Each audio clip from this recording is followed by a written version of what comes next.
Hola, ¿cómo están? Bienvenidos a una edición más de este podcast que se llama Entre Médicos. Tengo el gusto de presentarles el día de hoy a la doctora María Elena Pinto Segura. Ella es anestesióloga, ella es jefa, titular del curso de anestesiología, es actual miembro de la Sociedad Médica y para mí es un gusto, doctora, que esté con nosotros, que nos pueda acompañar y es un gusto poder tener esta plática con usted. Al contrario, el gusto es mío. Muchísimas gracias. Bueno, doctora, ya que estamos en esto, doctora, dígame usted, ¿quién es María Elena? O sea, es una mujer que, fácil, 3 palabras, ¿cómo diría usted que es? Soy un ser humano que cada vez quiero ser mejor ser humano. Soy mamá, esposa, abuela. Pero lo que más me gusta es mi profesión, desarrollarme en este ambiente. Ok. Y supongo que también le gustan dar clases, le gusta como transmitir. ¿No? Sí. ¿Desde cuándo empezó o inició con las clases, con esa semillita que dijo yo quiero empezar a dar algo de mí a alguien más? Tan es así que mi primera profesión, especialmente la de maestra de educación primaria, la cual cursé en la Escuela Nacional de Maestros, y yo creo que la educación es la base de todo. Sin una maestra de primaria no tendríamos ni médicos, ni abogados, ni nada. Ahí empieza la educación. Bueno, empieza la instrucción, porque la educación propiamente en sí debe de empezar en el hogar. Estoy de acuerdo. Pero sí, sobre todo los niños más chiquitos es como cuando más fácil se pueden moldear, ¿no? Algunas cosas que a lo mejor no están tan aprendidas en casa, en la primaria. Okay. ¿Y cuándo pasó de maestra de primaria a la anestesiología? ¿Cómo fue esa transición? Bueno, estudié simultáneamente la preparatoria y la normal. Después de la preparatoria ya me seguí en la carrera de medicina. Okay. Y como usted bien dice, no nada más enseñar, sino es el dar. Y yo creo que por eso me gusta la medicina, porque es una profesión de apoyo, es una profesión de enseñanza y también de aprendizaje, pero más que nada el contacto con el ser humano. Muy bien. ¿Y por qué anestesiología, doctora? ¿Por qué no cirugía o cualquier otra cosa? Efectivamente. Yo siempre les digo a los residentes que seguramente será porque la anestesiología es la especialidad más metiche. Tenemos que ver con todas las otras especialidades quirúrgicas. Entonces debemos de saber un poquito de todo. A mis residentes les digo que somos unos internistas dentro del quirófano, urgenciólogos, intensivistas, todo dentro del quirófano, porque ahí el tiempo apremia y se deben resolver las cosas ahí. Entonces tenemos que ver con todas las especialidades quirúrgicas y con todas las patologías, la fisiopatología, la farmacología. Entonces la considero una especialidad muy completa. Sí, es cierto, ¿no? No tienen que saber todos los procedimientos de cualquier cosa, de cómo se hace, hasta a lo mejor más que un cirujano general, a lo mejor ustedes tienen más experiencia en mayor tipo de procedimientos por todo lo que tienen que abarcar. Pues a veces nos damos hasta el lujo de sugerir. Si yo veo que un procedimiento se dificulta y veo cómo alguien lo resolvió, el día que me veo en la misma situación, me doy el permiso de sugerirle al cirujano, oye, yo vi que esto lo resolvieron de esta manera, a lo mejor procede, o el instrumental. A veces no es el instrumental adecuado, pero veo que un ortopedista usa un material que a lo mejor le puede servir a un otorrino en un momento dado, entonces... No es como el ojo del experto, ¿no? Y aparte siempre también, como les digo, es una especialidad de mucha observación. Si le paso un medicamento, quiero qué está pasando. Si no lo hago, ¿qué pasa en el monitor? Entonces, aprender a observar. No, y hasta en las cirugías, normalmente a lo mejor ustedes ya detectan algo desde antes, que se va a chocar un paciente, una cosa así, que le pregunta, ¿cómo va, doctor? ¿No? Nada más, o sea, nosotros del lado de cirugía sí los vemos como detrás de un campo y ¿cómo va? Porque ¿qué está haciendo? ¿Qué agarró? ¿Qué apretó? ¿Qué cortó? Porque yo aquí ya estoy viendo algo. Sí, si vemos que está en la zona en la que están trabajando, columna cervical, esófago, pues en algún momento dado pueden manipular el vago, por ejemplo, ¿no? Entonces estar al pendiente de todos esos detalles. O apretar la cava, ¿no? Que están, a ver, estamos haciendo presión, pero bájale tantito la presión porque la cava está sufriendo, ¿no? Y yo también. Sí, claro. Las coronarias de uno son más importantes. Sí, le creo, de todo el team. Realmente sí creo que la anestesiología es una parte muy importante y realmente muchas veces a lo mejor, bueno, igual de importante que todo el team quirúrgico. Realmente si no tenemos como un buen equipo de anestesiología, puede ser la decisión entre un éxito hasta una falla de una cirugía, ¿no? El cómo compensan al paciente sí es una parte primordial para nosotros los que estamos como del lado de la cirugía, sí son igual de importantes que todos, a lo mejor hasta un poquito más importantes. Sí, no, en el quirófano el más importante es el paciente. Exacto. No hay nadie más importante que el paciente. Claro, a veces el que lleva la batuta es el cirujano, a veces el anestesiólogo, pero todos somos un equipo, desde la enfermera, la instrumentista, el circulante, los técnicos que entran, o sea, y todo para que funcione bien y salga bien la cirugía por beneficio del paciente, obviamente. Perfecto. No, mejor contestado no se hubiera podido. Muy bien. Ahora le quisiera preguntar sobre cómo es cuando la nombran para la jefatura. O sea, ¿cómo fue esa transición? ¿Qué sintió? ¿Es algo que sí quería? ¿Cómo fue esa parte de llegar a una jefatura? Sí, bueno, no es una jefatura propiamente, porque en este tipo de hospitales hay más como coordinadores. Okay. Entonces, y no es una jefatura. Es el ser profesor titular del curso, dice usted. Bueno, seguramente porque me tocó conocer aquí a todos los anestesiólogos. El jefe anterior, ha habido varios. El que inició aquí la anestesia, y hay que darle el mérito a la enseñanza de la anestesiología aquí, la residencia como tal, fue el doctor Ildefonso Sosa, y al cual yo admiré mucho porque para la época en que estaba y la especialidad no ser tan reconocida, y él hacer un programa académico, fue de mucho mérito. Además, siempre puedo presumir que es el primer hospital privado que tuvo residencias médicas, y la primera justamente fue anestesiología. El doctor Julio Torres, conocido de algunos de ustedes, la doctora Vélez, fueron alumnos aquí del doctor Sosa. Y bueno, pues estuvo el doctor Sosa, estuvo después la doctora Vélez, el doctor Martín Manso, y en esa transición, pues yo creo que no había nadie más, y dijeron, pues María Elena Pinto que sea la encargada. Y como siempre me ha gustado la enseñanza, pues sí es algo que yo no busqué, que yo no peleé por él, me llegó y con mucho gusto lo acepté. Y además, pues el apoyo del doctor Carrero como adjunto también de tantos años. Yo, como le repito, todo es trabajo de equipo, entonces uno sin el otro no funcionaría. Entonces no es una coordinación de una sola persona, sino de todo un equipo también. Muy bien. Doctora, ¿qué opina usted de la tanatología? Bueno, otra especialidad que hice también, tanatología, y esto se dio porque me di cuenta de la necesidad que tenemos nosotros, tanto como médicos como los pacientes, de tener ese tipo de apoyo. ¿Cuántas veces el médico, el oncólogo, se ve tan triste, puedo utilizar esa palabra, por el procedimiento porque está llevando a uno de sus pacientes? Entonces yo dije, pues hay que hacerlo bien y no nada más en una forma empírica, porque yo creo que desde el momento que estudiamos medicina, por algo la estudiamos, como decía al inicio, ¿no? Es una sensibilidad especial a lo mejor que cada uno trae, y el que no, pues también en el camino la va desarrollando. Entonces, de hacerlo de una manera empírica, hacerlo de una manera formal, pues por eso me decidí a hacer bien la carrera de tanatología. Sí. ¿Y qué satisfacción le ha dado esa parte? O sea, ¿qué parte nueva que a lo mejor no había aprendido o ha estado cerca? ¿Qué es lo que, como el mayor logro o satisfacción que le ha dado aprender de la tanatología? Bueno, pues muchísimos, porque el tener contacto con el paciente, y como le digo, ya tener esa sensibilidad, pero hacerlo de una manera más formal.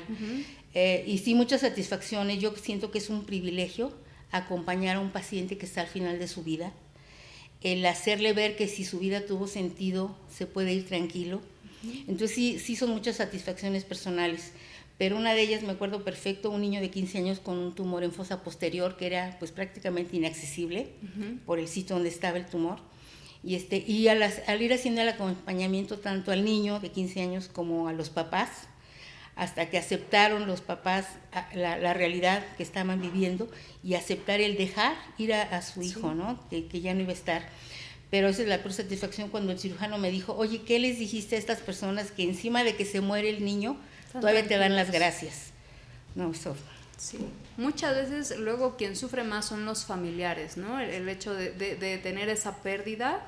Normalmente luego el paciente como que creo que a la vez cae en resignación, puede ser más fácil que lo acepte, pero el familiar creo que muchas veces es lo que podría que doliera un poquito más, ¿no? Sí, acaba de decir una palabra clave, resignación no es lo mismo que aceptación. Es correcto. El resignarse es con restricciones. Sí, como ya no me queda de otra. Sí, y el aceptar es plenamente. En tanatología y en logoterapia dicen que resignación lo debemos tomar como resignificar. Y el aceptar, como un cambio de perspectiva. Sí, sí. Y acompañar a la persona a aceptar que es que está en fase terminal, que se va a ir y todo, ese es un logro. Pero como usted dice, la persona que se queda, la familia, el resignificar esa vida, el decir, ¿para qué me sirvió esto? O sea, es diferente. Y además, yo creo que en un hospital es de suma importancia, porque una de las primeras fases es precisamente el enojo. Ustedes lo habrán visto también, muchas personas se enojan con la primera persona que tienen enfrente. ¿Y quién es? Es el médico. Sí, porque hay que repartir, ¿no? Hay que repartir culpas, dolor, al que le toque enfrente. Sí, entonces si este médico no sabe, voy a pedir otra opinión y todo. Entonces, precisamente esa es la parte de la tanatología que nosotros como médicos debemos arropar más y entender que no es algo personal, entender el proceso por el que está llevándose el paciente o el familiar. Sí, a lo mejor quitar como el estigma de que la muerte que siempre tiene que ser como algo malo, ¿no? Como que el girar eso. Hay como muchas culturas que ven la muerte como algo digno, como algo nuevo, que pasas como que trasciende esa otra. Entonces a lo mejor también el acercarse con el familiar, con el paciente, decir, bueno, sí estamos en esta situación, pero o sea, no tiene que ser tan malo, tan pesar tanto. Sí, ¿no? Y apelar a las creencias religiosas, a la espiritualidad de esa persona, para de ahí entrar a hacer nosotros el abordaje. Muy bien, doctora. Muy bonito la tanatología. Sí. Muy bien. ¿Qué nos podría hablar de la logoterapia? Bueno, es el complemento y esa es la otra carrera que hice también. Nada más, doctora, nada más. Sí, es que yo siento que la logoterapia es el complemento ideal de la tanatología. Siempre lo explico como si fueran las dos caras de la misma moneda.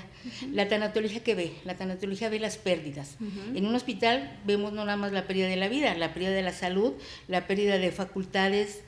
Antes no podía hacer, antes podía hacer algo que ahorita ya no puedo hacer. O sea, eso también es una pérdida, ¿no? Claro. Y como dicen en tanatología, la primera pérdida es el nacimiento, porque perdí la casita que me albergó durante 9 meses, ¿no? Entonces, y hay pérdidas necesarias, pérdidas innecesarias. Por ejemplo, una pérdida necesaria, pues es la misma vida, porque dejo la infancia para pasar a la pubertad y así sucesivamente, ¿no? Entonces, la logoterapia es una terapia que se basa en el sentido de vida. Su creador fue Viktor Frankl, y fue un personaje maravilloso porque tuvo la suerte de ser contemporáneo de Freud y de Adler, que ellos ya traían sus teorías, pero él era médico y era psiquiatra. Entonces él compagina todo eso y decía, es que esta teoría no me convence, la de Freud, los impulsos, porque ¿quién maneja esos impulsos? La de Adler tampoco, porque él era el creador de los poderes, el poder ser, el poder hacer. Entonces él como que compacta todo eso y a su corriente psicoterapéutica le llama logoterapia. Nosotros como médicos estamos acostumbrados a logos para todo, ¿no? Ajá. Pero o sea, aquí logoterapia, inclusive está en la Biblia también, es sentido.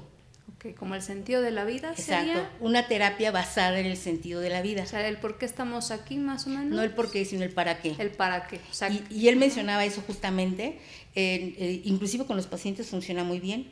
No preguntarles por qué, sí, porque eso causa frustraciones y justificaciones, porque yo puedo dar el sentido que yo quiera. Pero si cambia el por qué en un para qué, le va a encontrar un sentido a la vida. Entonces, pienso que la logoterapia es el complemento ideal de la tanatología, porque en la medida que yo consiga que esa persona se dé cuenta que su vida valió la pena, que tuvo sentido, su propósito, se va a ir con más tranquilidad. Completo, ¿no? Y esa parte del para qué estoy, ¿usted cree? Ya ve que hay gente, libros que dicen que nosotros venimos aquí con un motivo, o sea, que eventualmente a lo mejor podemos tomar varios caminos en la vida, ¿no? El A, el B, el C, pero que eventualmente nosotros vamos a llegar a un punto, que a lo mejor de esta forma le dimos 3 vueltas y de otra forma llegamos recto. ¿Usted cree que nosotros estamos aquí porque, o sea, cada quien tiene un motivo de que eventualmente a lo mejor usted pudo haber sido maestra de primaria, ¿no? Toda su vida, pero eventualmente llegó a la anestesiología porque su motivo era ayudar a los pacientes, el que haya estudiado tanatología, logoterapia. ¿Usted cree que nosotros eventualmente sí hay algo de energía que nos lleve a tener un motivo o sea, tú estás aquí por algo? Sí. Es como de, ajá. No, yo creo que más que motivo es un sentido. Okay. Yo tengo que encontrar qué es lo que le da sentido a mi vida. Y el sentido es cambiante, porque no puedo tener el mismo sentido de vida ahorita que cuando tenía 15 años, o cuando tenga 80, o cuando es diferente. Entonces, el reto es ese, que uno tiene que encontrar su sentido de vida, porque el sentido es cambiante. Entonces, sí, los gustos no son los mismos. Y preguntarse en este momento qué es lo que le está dando sentido a mi vida. Okay. ¿Y cuál es ese para usted, doctora, en este momento? Bueno, el día de... En este año vamos a ponerlo, no tan específico. Pues yo creo que en la etapa en la que estoy ahorita, lo que le da sentido a mi vida es lo que hago. ¿Qué hago? Trabajar, estudiar, compartir, ver pacientes de terapia. O sea, todo eso me va llenando. La va nutriendo. Sí. Víctor Frank, en uno de sus libros, dice que debemos tener un granero. Okay. ¿Qué es el granero? Todas las experiencias que vamos acumulando, tenerlas ahí. ¿Para qué? Para cuando ya no las tenga, tener mi reserva ahí y echar mano de eso. Okay. Entonces eso yo creo que es maravilloso para que todo el mundo encuentre no tanto el motivo, sino el sentido. El sentido, el para qué, ¿no? Y además lo que dice de los caminos, el A y el B y el C, también en psicoterapia existencial, que es otra parte de la logoterapia, dice, es una cosa, esa es una terapia que se basa más que nada en la filosofía. Okay. Entonces sí, teníamos un maestro que nos decía, a ver, si yo elijo el camino A lo mejor no es el correcto, pero ya me voy por el A. ¿Qué me estoy perdiendo? Que nunca voy a saber lo que hubo en el B. Sí.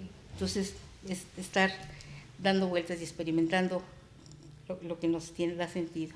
Muy bien. Cambiando de tema un poquito, doctora, ¿cómo fue el llegar a Clínica Londres? ¿Cómo usted llega a Clínica Londres? Bueno, yo estudié en la UNAM, me fui a hacer el servicio social a Aguascalientes, digo, el internado lo hice en Aguascalientes, el servicio social en Jerez, Zacatecas, y en ese inter, en lo que se daban las plazas para entrar, antes existía una cosa maravillosa, que no sé por qué la quitaron, el internado rotatorio de posgrado. Y digo que era maravilloso porque nos daba un año más para repetir y ver todas las especialidades, ver qué nos gustaba. Porque ahorita a lo mejor me ha tocado personas que se equivocan de especialidad o no era lo que esperaban. ¿Por qué? Porque tal vez llegan casi que de la escuela a la residencia. Entonces, en ese inter,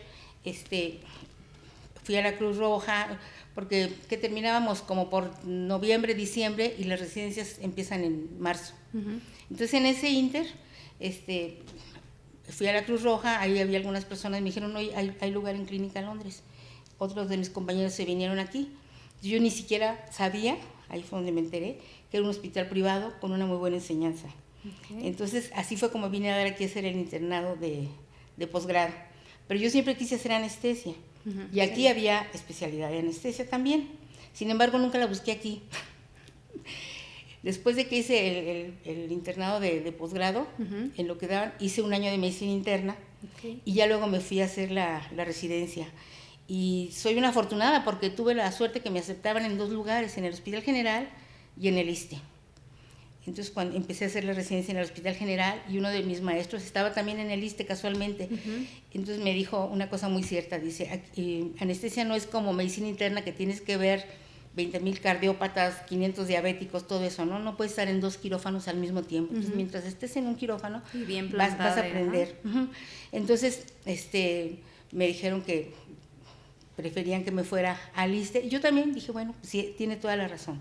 Porque el general estaba muy saturado, y tenía yo amigas, personas que no habían podido entrar. Y yo dije, bueno, les estoy aquí haciendo mosca con una plaza, teniendo yo la oportunidad de poder elegir 2.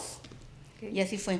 Entonces, nunca perdí contacto porque dejé muy buenos amigos, inclusive muchos todavía están aquí, otros ya no, pero nunca perdí contacto con Clínica Londres, y en la residencia pues la terminamos en marzo. Como por octubre, el doctor Castillo Saldaña, que en paz descanse, que era el director de servicios clínicos, lo que es ahora, servicios clínicos, me pidió que me viniera ya a hacer guardias aquí. Pero dije, pues, si termino la residencia hasta el último de febrero, no voy a quedar mal en ningún lado. Entonces le dije, pues hasta que termine. Y efectivamente, sigo siendo afortunada, terminé la residencia el 28 de febrero y el 1 de marzo ya estaba aquí, y desde entonces hasta la fecha. Oiga, doctora, y hablando de su paso por la residencia, ¿cómo fue ser residente siendo mujer? No sé si tuvo pues una que otra experiencia distinta. O sea, yo lo hablo a lo mejor desde mi sentir, que yo también fui residente, a lo mejor yo tuve experiencias distintas. Sí. ¿Usted cómo las vivió? Si yo lo digo porque si yo lo viví, vamos a decir, en esta época, en ese tiempo que a la no sé qué tan aceptado o qué tan nuevo era que una mujer estudiara medicina y luego que ya estuviera haciendo residencias, o sea, que siguiera avanzando. ¿Cómo fue?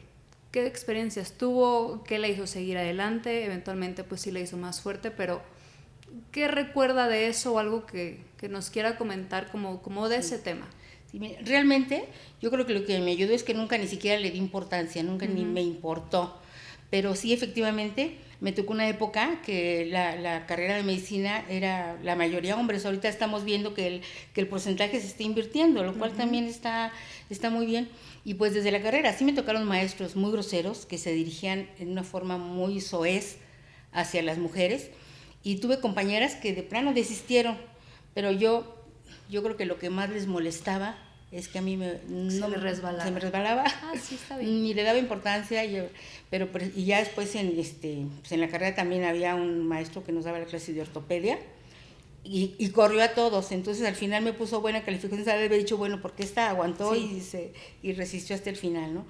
Y en la residencia pues igual, inclusive con los propios compañeros. Yo tenía una compañera, mi compañera del mismo grado, era muy chaparrita, entonces a veces si le tocaba un paciente no le ayudaban. Entonces sí, porque le dije, pues tú vas a tener que hacer anestesia pediátrica, porque con sus manitos, sí. Y entonces pues ya yo le ayudaba. Y también tenía una compañera que estaba haciendo residencia de ortopedia y le llegaba alguna urgencia con un paciente de luxación de cadera a urgencias y nadie le quería ayudar, ni siquiera los camilleros. Entonces eso también a mí me sirvió mucho, yo bajaba a ayudarle, le dábamos al paciente y al otro día el paciente estaba como si nada. Entonces el ir viendo los demás, ir viendo que no nos importaba si nos ayudaban, si no y todo, pues ya. Al final hacer equipo con alguien más, ¿no? Exactamente, entonces ya, pero eso no me sentí nunca ni ofendida, ni discriminada, ni nada. Inclusive a veces en algún descanso de médicos, en algún salón, veían que entraban y se quedaban callados, entonces yo me daba cuenta de lo que estaban hablando. Sí. Ni caso les hacía, o al revés, ya después yo un día les dije, bueno, ya hasta el respeto me perdieron, porque ya no les importaba ese tipo de conversaciones, pero yo creo que el mensaje que yo les daba, porque una vez sí se los dije, le dije, no soy ninguna tonta y entiendo perfectamente lo que están hablando, aunque lo hablaran a veces en doble sentido. Sí. Dije, no soy ninguna tonta, entiendo perfectamente que no entre su juego es otra cosa, y santo remedio. Y calladitos. ¿No? Pues sí. Doctora, algo que le quisiera decir a lo mejor a las futuras generaciones, me queda claro que ahorita, como dice usted, yo cuando estudié medicina a lo mejor íbamos mitad de mitad, o sea, hombres y mujeres. Ahorita en los nuevos grupos ya hay más mujeres.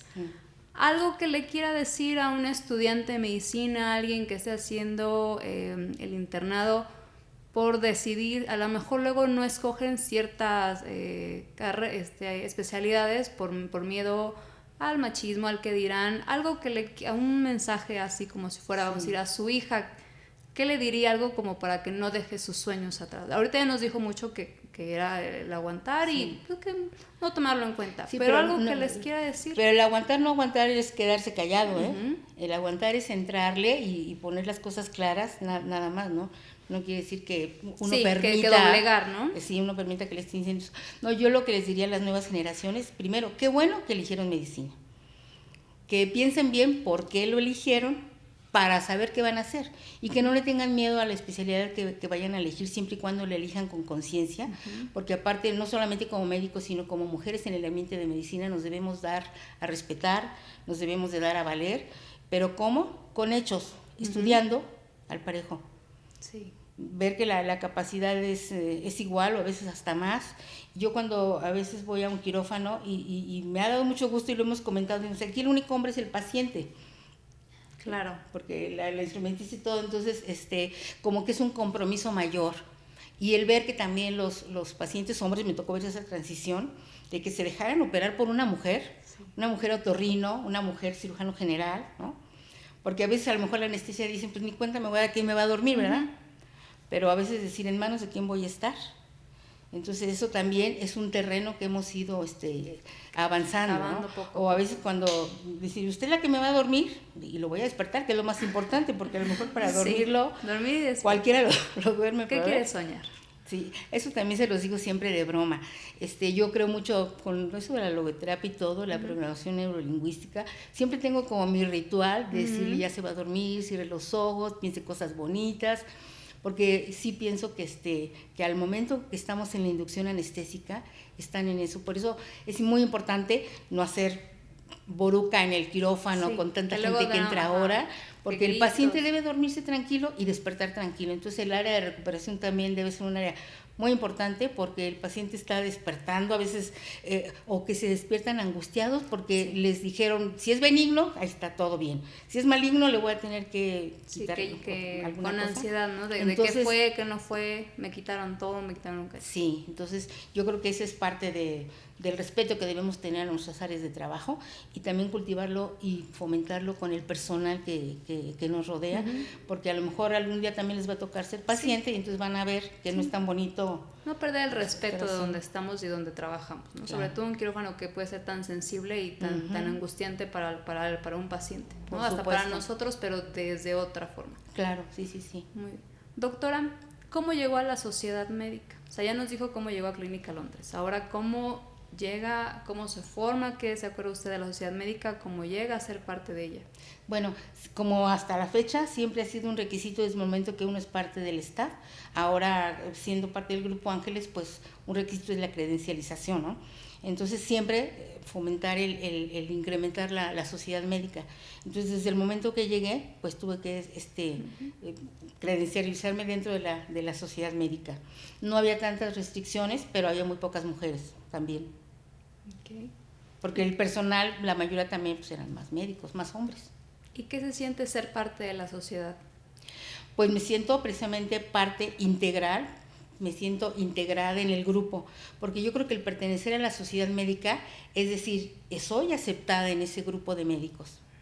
Y al final es como una familia, ¿no? Somos una familia. Si bien es el trabajo en el hospital y todo, pero todavía en la sociedad es como el lado B de la parte del trabajo, la parte donde vienes a platicar como con tus cuates, a gente que a lo mejor has visto desde que inició, ya lleva mucho tiempo, que a lo mejor se cuentan un paciente, no sé qué, como algo más informal, en familia de vente, vamos a platicar y nos contamos todos nuestros pendientes. Sí, es que esa es una parte muy importante, la gente que va llegando, que se va integrando, que se va dando a conocer, a veces no sabemos ni cómo se llama, ni qué especialidad tiene, para en un momento dado ver cómo podemos interactuar, cómo podemos pedir una interconsulta, o nos acordamos Sí. Entonces yo creo que esa es parte muy, muy importante de la función de la sociedad médica, como su nombre lo indica. Sí, es una sociedad. Y yo sí voy a hablar como de mi parte, mi parte particular. ¿Sí, verdad? Bueno, sí me he sentido, ahorita que soy nueva y que he llegado, vamos a decir, reciente a esta sociedad, la verdad es que me han aceptado muy bien y sí lo siento como una familia, o sea, un lugar donde tienes como grandes personalidades que han tenido grandes trayectorias, así como usted, doctora, que lleva un camino recorrido. O sea, yo que soy a lo mejor nueva, o sea, sí digo, qué bonito y se siente la amistad y el compromiso que tienen entre ustedes. Entonces sí, los felicito a la sociedad porque sí es una familia muy bonita. Pero sí, fíjese, déjeme mencionar una parte muy, muy importante. ¿Cómo se inició esta sociedad? Pues con los médicos que estaban. Y podemos presumir también que como no había tantos hospitales, ese hospital era pues la crema innata de los hospitales privados.